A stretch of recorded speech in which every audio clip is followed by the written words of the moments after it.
Hello नमस्कार दोस्तों, class 11th math में आप लोगों का स्वागत है। आज हम क्लास 11th मैथ में मैथ की प्रश्नावली 1.2 के 2 प्रश्न हल करेंगे, 5वां और 6वां प्रश्न। ठीक है, तो चलिए स्टार्ट करते हैं हम लोग। पहले हम लोग हल करते हैं 5वां प्रश्न, है ना। तो चलिए देखते हैं 5वां प्रश्न में क्या है।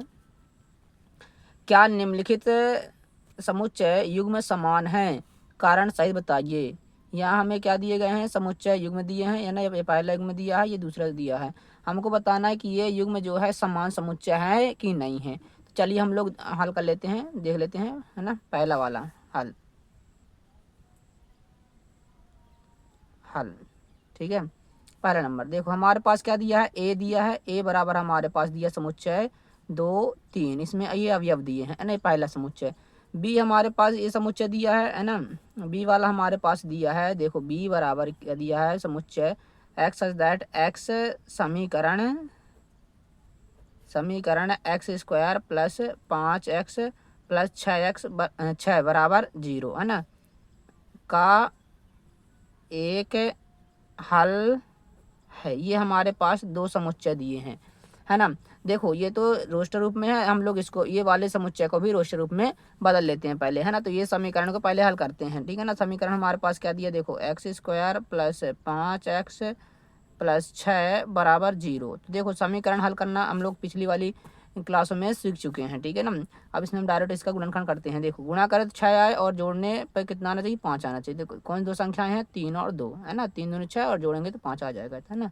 तो देखो इसको हल करते हैं। एक्स स्क्वायर, देखो 3x ले लें और 2x ले लें, ठीक है ना, प्लस 6 बराबर 0, ठीक है। इसके बाद आगे देखते हैं। अब देखो इन दोनों में क्या कॉमन है, x कॉमन है। x कॉमन करेंगे हमारे पास क्या बचेगा, x प्लस 3। इन दोनों में क्या कॉमन है, 2 कॉमन है ना। 2 को बाहर निकालेंगे क्या बचेगा, x प्लस 2 तिहाई 6 3 बचेगा बराबर 0। अब देखो ये वाले पद में x प्लस 3 है, ये वाले पद में भी x प्लस 3 है, दोनों से हम लोग इसको कॉमन निकाल लें। देखो x प्लस 3 को हम लोग कॉमन निकाल लेंगे तो हमारे पास क्या बचेगा, दोनों से निकाल लिए, है ना। हमारे पास x प्लस 2 बचा, है ना। ये हम लोग 9वीं 10वीं में गुणनखंड करना सीख चुके हैं ना। अब देखो इसका हम लोग एक्स का मान निकालने के लिए क्या करेंगे, इन दोनों को 0 के बराबर करेंगे, ठीक है ना। देखो एक्स प्लस 3 बराबर 0 और एक्स प्लस 2 बराबर 0 कर लेंगे, ठीक है। अब देखो तो एक ठो एक्स का मान क्या आ जाएगा, देखना एक्स बराबर -3 उस पर आ जाएगा, तो एक्स बराबर आ जाएगा -2, है ना। यानी हमारे पास क्या क्या मिल गया है, देखो हमारे पास क्या क्या मिल गया एक्स के मान, देखो तो हमारे पास इधर बी क्या मिल गया, देखो -3 और 2, है ना। इसमें अवयव क्या आएंगे, -3 और -2, है ना। इन अवयवों को हम लोग आगे पीछे लिख सकते हैं, इससे कोई दिक्कत नहीं है। अब देखो हमारे पास ए दिया था 2 3 और बी दिया है -3 और 2 आ गया, ठीक है ना, -3 -2। अब देखो ए और बी में क्या समान समुच्चय है, नहीं है। देखो इसमें धन वाले हैं, इसमें ऋण वाले हैं, तो समुच्चय ए और बी में समान समुच्चय नहीं है, इसलिए ये समान समुच्चय नहीं कहलाएगा ना। इसके अवयव जो है समान नहीं है, ठीक है। तो हम यहाँ बता देंगे समुच्चय समुच्चय या समुच्चयों ए और बी के प्रत्येक अवयव समान नहीं है ना, समान नहीं है ना। अतः क्या बता देंगे, अतः, ठीक है, क्योंकि समुच्चयों ए और बी के प्रत्येक अवयव समान नहीं है, अतः ए बराबर नहीं है क्या, बी, ठीक है। इस प्रकार हम लोग पहला वाला बता दिए कि समुच्चय युग्म क्या है, समान नहीं है, ठीक है ना। एक कारण यहाँ बता दिए, क्योंकि समुच्चय समुच्चय ए और बी के प्रत्येक अवयव समान नहीं है। देखो कोई भी अवयव समान नहीं इसमें, ठीक है ना। प्रत्येक बोले तो कोई भी अवयव इसमें समान नहीं है ना। ये धन वाला, इसमें ऋण वाला है, तो ये समुच्चय के अवयव समान नहीं है, अतः हम लोग बोल देंगे कि ये युग्म है, ये समुच्चय युग्म समान नहीं है। इसके बाद देखते हैं दूसरा वाला, ठीक है। चलिए दूसरा देखते हैं। यहाँ यहाँ दूसरा देख लेते हैं, दूसरा में क्या है। देखो हमारे पास समुच्चय, इसे डायरेक्ट हम लोग लिख लेते हैं, ठीक है। इसको लिख लेते हैं रोस्टर रूप में डायरेक्ट, ठीक है ना। इसको हम लोग क्या करते हैं, इसको डायरेक्ट हम लोग लिखते हैं रोस्टर रूप में। तो चलिए लिख लेते हैं। ए बराबर हमको क्या मिलेगा, देखो एक्स शब्द फॉलो का एक अक्षर है, तो इसको हम लोग रोस्टर में डायरेक्ट लिख लेते हैं। एफ आएगा, ओ और एल और डब्ल्यू आएगा, है ना। इसमें एल 2 बार है, तो यहाँ हम लोग समुच्चय में एल 2 बार नहीं लेंगे, ठीक है ना, क्योंकि हम जानते हैं कि समुच्चय में किसी भी अवयव को रिपीट नहीं करते हैं। ये ए हो गया। अब बी हमारे पास क्या दिया, देखो बी को भी हम लोग रोस्टर रूप में बदल लें। देखो हमारे पास बी में क्या दिया है, वाई सच दैट वाई शब्द वॉल्फ का एक अक्षर है ना, तो इसको भी हम लोग क्या करते हैं, रोस्टर में बदल लेते हैं। डब्ल्यू आ जाएगा, ओ एल और एफ बदल लिए। देखो समुच्चय ए और समुच्चय बी दोनों को किसमें बदल लिए, रोस्टर रूप में।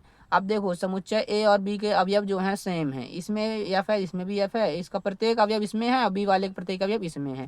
तो हम लोग यहाँ बताएंगे चूंकि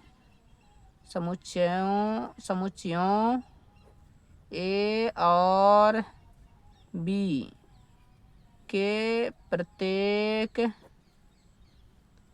है ना, प्रत्येक अवयव समान है, अतः या इसलिए ए बराबर बी है ना, अर्थात लिखना चाहे तो लिख सकते हैं, अर्थात समुच्चय युग्म समान है ना। समुच्चय युग्म ए और बी है ना, ये दोनों को मिलाकर क्या बोलते हैं, युग्म बोल देते हैं, ठीक है। तो ये समान है, ये वाला पहला वाला क्या है, तो इसमें युग्म समान नहीं थे, ठीक है ना, क्योंकि अवयव इसके दोनों के सेम नहीं थे इसलिए, ठीक है। ये दोनों प्रश्न हम लोग हल कर चुके हैं, ठीक है। इसके बाद हम लोग देखते हैं छठवां का, ठीक है ना। छठवां में क्या, चले देख लेते हैं हम लोग। नीचे दिए गए समुच्चयों में से समान समुच्चयों का चयन कीजिए। अब इसमें हमको क्या करना है, समान समुच्चयों का चयन करना है ना, तो डायरेक्ट यहाँ हम लोग लिख लेते हैं इसका आंसर क्या क्या आएगा, ठीक है ना। हल देखो, ए वाले की तुलना पहले सभी से करेंगे, कंपेयर करेंगे। देखो ए में क्या क्या अवयव हैं, 2 4 8 12। अब देखो ए वाले अवयव हमको देखते हैं किसमें सभी हैं, देखो बी में तो नहीं है ना, क्योंकि देखो इसमें 12 नहीं है। सी में चेक करो, सी में भी ए वाले पूरे अवयव नहीं है, 2 है तो इसमें 2 नहीं है, सी में भी नहीं है। डी में देखो, डी में भी पूरे अवयव नहीं है, ठीक है। 8 है तो इसमें 8 नहीं है, किसी में भी नहीं है, एक किसी के बराबर नहीं है, ठीक है ना। हमको समान समुच्चय का यहाँ चयन करना। बी वाला चेक करो, 1 2 3 4, 1 2 3 4 किसमें, देखो इसमें नहीं है, डी वाले में है, देखो 1 2 3 4 है ना, तो बी किसके बराबर आ गया, डी। तो पहला हमको समुच्चय युग्म क्या मिला, बी बराबर है डी के, ठीक है, एक ये मिल गया। और देखो बी की तुलना सबसे कर लो, ई से करेंगे, नहीं है पूरे अवयव, इसमें नहीं, इसमें नहीं है, ठीक है। बी केवल डी के बराबर है ना। इसके बाद हम लोग सी की तुलना सभी से कर लेते हैं। देखो सी में क्या अवयव दिए हैं हमारे पास, 4 8 12 14। अब देखो इसकी तुलना सबसे कर लेते हैं, इसमें भी नहीं है, इसमें भी नहीं, इसमें भी नहीं, किसी में नहीं है, ठीक है ना। तो सी भी किसी के बराबर नहीं है, ठीक है। इसके बाद डी की तुलना सबसे कर लेते हैं। देखो डी तो अपन कर चुके हैं, बी बराबर डी या डी बराबर बी, ये बात एक है, ठीक है, ये हम लोग लिख चुके हैं। इसके बाद देखते हैं ई की तुलना सबसे करो। देखो -1 और 1 किसमें, -1 ये जी है ना, केवल इसका क्रम चेंज है, बाकी सेम टू सेम है ना। तो ई बराबर क्या हम लोग लिख सकते हैं, ई है ना, ई बराबर है क्या, जी। ई बराबर हम लोग लिख लेंगे जी, ठीक है ना। ये वाले दो समुच्चय युग्म क्या है, ये वाले युग्म क्या है, सेम है, ठीक है। तो ई बराबर जी बराबर हो गया। इसके बाद देखते हैं एफ। एफ फिर देखो, एफ किसी के बराबर है, नहीं है, एफ में ए है, अब एफ किसी में अवयव नहीं है, ठीक है ना। अपन और भी देख लो, 0 1 और 0 1 किसी में नहीं है ना। तो ये हो गया हमारे पास 5वां और 6वां प्रश्न हल कर चुके हैं, है ना। आप लोग अपनी कॉपी में से अपने नोट्स में लिख सकते हैं, ठीक है ना, यहाँ वीडियो रोक करके पूरा लिख सकते हैं, ठीक है। और मेरी वीडियो को लाइक सब्सक्राइब करें दोस्तों, ठीक है। कैसी लगी कमेंट करके बताएं, धन्यवाद।